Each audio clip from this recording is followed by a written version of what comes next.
پریشان رہیں یا خوش رہیں؟ بولو. یہ جو اللہ نے کہا نا کہ ہم تمہیں آزمائشوں میں ڈالیں گے لیکن جو لوگ صبر کریں گے اور کہیں گے ہم اللہ کے غلام ہیں، تو یہ اللہ نے ہمیں آیت کیوں بتائی ہے؟ تاکہ ہمارے دل میں غم کو برداشت کرنا آسان ہو جائے، ہم غمگین نہ ہوں. کیونکہ غم تو آئیں گے، یہ ہو نہیں سکتا کہ دنیا میں پریشانیاں نہ آئیں، یہ ناممکن ہے. یہ ہر شخص کو آتی ہیں.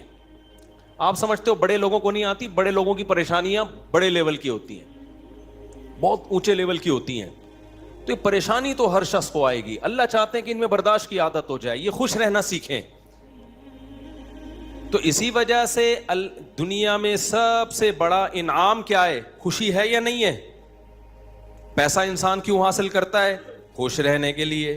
صحت کیوں چاہتا ہے؟ خوش رہنے کے لیے. تو اللہ نے قرآن میں فرمایا کہ الا بذکر اللہ تطمئن القلوب، اللہ کے ذکر سے دلوں کو سکون ملتا ہے. اب پتہ ہے لوگ وظیفے پڑھتے ہیں پیسہ حاصل کرنے کے لیے، وظیفوں میں اللہ کا ذکر کیا جاتا ہے، حالانکہ اللہ کہہ رہا ہے وظیفوں سے پیسہ نہیں، وظیفوں سے کیا ملے گا؟ سکون ملے گا. سکون کے لیے کوئی وظیفہ نہیں پڑھ رہا ہوتا. کمال کی بات ہے یا نہیں ہے؟ ابے بھائی صبح شام لوگ ہمارے پاس آتے ہیں، مفتی صاحب پیسے ہی نہیں ہیں، بے روزگاری ہے، بل اتنا آ گیا، دل چاہ رہا ہے وہ بل بکری کو کھلا دیں.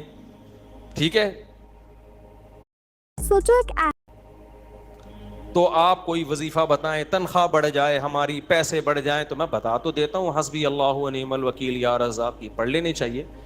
لیکن قرآن جو وظیفے بتا رہا ہے پیسے بڑھانے کے لیے نہیں بلکہ سکون کے لیے. کیا مطلب؟ غربت میں سکون مل جائے گا. آپ کو پیسے مل کے بھی سکون نہ ملے، اس سے بہتر وہ غریب نہیں ہے جو پیسے نہ مل کے اس کو سکون مل رہا ہو. وہ زیادہ اچھا نہیں ہے کیا؟ وہ تو زیادہ اچھا ہے بھائی. اس لیے اللہ فوکس دولت کو نہیں کر رہے، کس کو کر رہے ہیں فوکس؟ سکون کو فوکس کر رہے ہیں اللہ تعالیٰ. میں نے ایسے غریب دیکھے ہیں، ایسا دل ہنس رہا ہوتا ہے، مسکرا رہا ہوتا ہے مستیوں میں. اکثر میں ایک واقعہ بتاتا ہوں نا، ہمارے گھر میں مزدور آتے تھے، والد صاحب حیات تھے، انہوں نے اللہ ان کی مغفرت فرمائے، انہوں نے فرش بنوانا تھا. تو مزدور جو تھے نا صبح سے لگے ہوتے تھے اور گنگنا ہوتے تھے. مزدوروں کے گانے بھی آپ کو پتہ ہے پرانے زمانے کے ہوتے ہیں، گنگنا رہے ہوتے تھے اور وہ لگے ہوئے ہوتے تھے نا. شام کے وقت جب وہ پلستر کر رہے تھے فرش میں، تو میں تھا، میری عمر ہوگی 20-22 سال. میں نے کہا یار اس فرش میں نا آپ جو ہمارے صحن کا فرش بنا رہے ہو یہ تھوڑا سا چکنا فرش ہو، یعنی بالکل جیسے ہوتا ہے نا پلین، ایسا فرش ہو، ایسا بنانا. تو کہنے لگے، اب مستی میں ہے نا، شاید لاہور کے ہوں گے، اب ان کو کھیلنے کا موقع مل گیا مجھ سے. انہوں نے کہا یہ فرش آپ چاہتے ہو ذرا چکنا پلین فرش ہو تو اس میں سرسوں کا تیل ڈلے گا یا ناریل کا. بولا تو میں نے کہا یار میں لے آتا ہوں ناریل کا تیل ڈال دو اس میں بھائی، کیا خیال ہے؟ تھوڑا سا کیا ہو جائے گا، پھسلن پیدا ہو جائے اس میں. کہہ رہے نہیں اس میں ناریل کا تیل ڈلے گا. اب میں جا رہا ہوں لینے کے لیے، وہ تو شکر ہے مجھے کسی نے روک دیا، کیا کر رہا ہے بھائی. تو وہ کھیل رہے تھے نا، شام کا وقت تھا. پھر دوبارہ اسی طرح کا کوئی مذاق، تو مجھے پھر میں نے کہا یار تم لوگ بڑے مستی میں ہو. کہتے ہیں یار یہ ہمارا فل مستی کا ٹائم ہوتا ہے. وجہ اس کی ہے، ان کے الفاظ دیکھو. کہہ رہے ہم صبح سے تھکے ہوئے ہیں، مغرب کی اذان ہونے والی ہے، فرش کمپلیٹ کریں گے، گھر جائیں گے، تھکے ہوئے ہیں نا ٹھیک ٹھاک، دہاڑی ملے گی، گھر جائیں گے، نہائیں گے، دھوئیں گے، منجی پہ بیٹھیں گے، بیوی بچے ہمارا انتظار کر رہے ہیں، شدید بھوک میں کھائیں گے کھانا، اس کے بعد لمبے ہو کے سو جائیں گے. کل کا نہیں، دہاڑی آج کی ہے، کل کی نہیں ہے. ان کو صرف اسی میں خوشی ہے، کام ملا ہوا ہے یار، کام ملا ہوا ہے. سمجھ رہے ہو کہ نہیں سمجھ رہے؟ ان کو خوشی اس بات کی ہے کہ ہمیں کیا ملا ہوا ہے، ٹھیک میں کام ملا ہوا ہے، مزدوری مل گئی، یہ بہت بڑی خوشی ہے ان کے لیے. اور انہی دنوں میں کروڑ پتی لوگوں کو ڈپریشن میں دیکھ رہا تھا.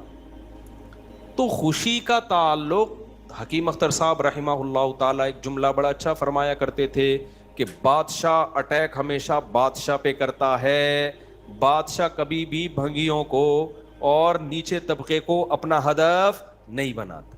کبھی آپ نے کسی ملک کے بادشاہ کا خلاف کسی بادشاہ کا بیان کسی جمعدار کے خلاف نہیں سنا ہوگا کہ جی سعودی عرب کا بادشاہ کہے کہ پاکستان میں وہ جو فلاں جگہ جو چپڑاسی ہے مجھے بالکل پسند نہیں ہے. وہ کبھی سنا آپ نے؟ بادشاہوں کا ہدف کیا ہوتا ہے؟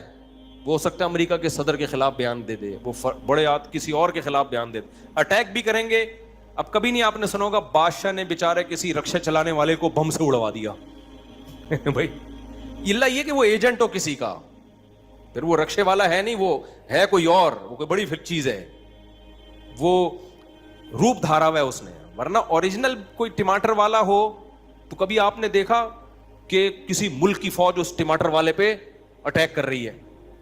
ایسا نہیں ہوتا۔ حکیم اختر صاحب رحمہ اللہ تعالیٰ فرمایا کرتے تھے کہ بادشاہ ہمیشہ قبضہ کس پہ کرتے ہیں؟ بادشاہوں پہ۔ فرمایا کہ دل جو ہے یہ پورے جسم کا بادشاہ ہے۔ دل کیا ہے؟ اللہ کو جب کوئی ناراض کرتا ہے، اللہ کا جب کوئی ذکر نہیں کرتا تو اللہ تعالیٰ اس سے پیسہ نہیں چھینتے، نہ اس سے گھر چھینتے ہیں، نہ اس سے اس کی جو ہے نا خواہشات چھینتے ہیں۔ اللہ ڈائریکٹ اٹیک کس پہ کرتے ہیں؟ دل پہ۔ دل اپنے قبضے میں لے کے پریشانی ڈال دیتے ہیں اس کے اندر۔ اللہ دل، حدیث میں آتا ہے کہ جو دل ہے نا بین اصبعی الرحمن، اللہ کی 2 انگلیوں کے درمیان میں ہے یہ دل، ایسا کنٹرول ہے اللہ کو۔ تو اللہ کیا کرتے ہیں؟ دل کو لے کے اس میں کیا ڈال دی؟ بے سکونی بھر دی اس میں۔ چل بھائی سب کچھ ہے، خوشیوں کے سارے اسباب، 1000 گز کا بنگلہ، واش روم ایسا، غریب آدمی جائے بولا یار ایسا تو میرا بیڈ روم نہیں ہے جیسا ان کا واش روم ہے، ہر کمرے میں اے سی لگا ہوا ہے، بل کی کوئی ٹینشن نہیں، اتنا پیسہ، روڈیں صاف، سڑکیں صاف، کوئی ٹینشن نہیں۔ اور آج کل کے جو سیکولر لبرل لوگ ہیں